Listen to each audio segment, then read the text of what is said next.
Hello, this is Matt McRae with another Mackian observation. Today we're adding another name to the list of America's most unwanted. At the top of the list, of course, is God. The one being added to the list today is this man. Barack Hussein Obama, twice elected President of the United States of America. Not appointed by partisan individuals, but twice elected by the citizens of the United States of America.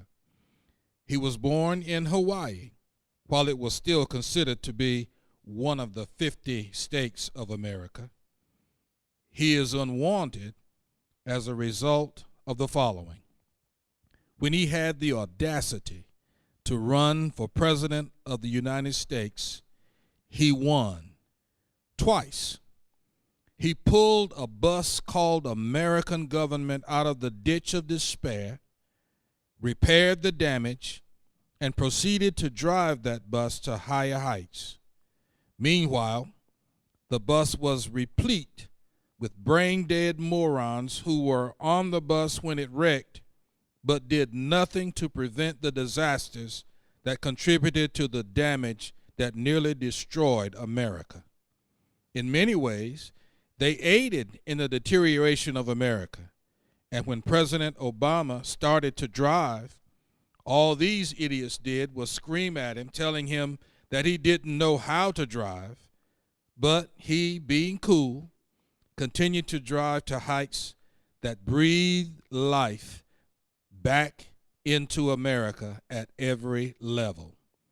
He attacked a dying healthcare system, ridiculously high unemployment, discrimination, ignorance, economic deterioration, unnecessary wars, some of the world's worst terrorists, and he won. Even with additional opposition from stupid members of his own party. He continues to drive to higher heights, working with leaders of foreign nations to achieve the best for the entire world. Please be warned, Barack Hussein Obama is a serious threat to the ignorant, the selfish, the greedy, and the bigots of our time, both foreign and domestic. He has been accused of wrecking foreign policy, even though he has built the strongest foreign policy this country has ever had. When Russia was threatening Ukraine territory, some idiots in media pulled Mitt Romney out of the political graveyard and suggested that this was some grand opportunity for him to stick out his tongue at President Obama and say, "Aha, I told you so." Russia was not sneering at President Obama.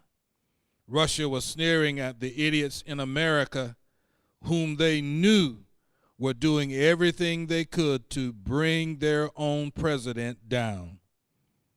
That was proof enough that Russia is no greater threat to America than the morons in America who don't have sense enough to recognize the strong leader that we have in President Obama, the greatest president that this country has ever had.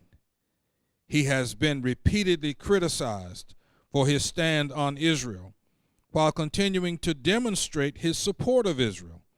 At the same time, he is man enough to make it known that even though he truly supports Israel, he is not willing to kiss Netanyahu's behind just to prove his support.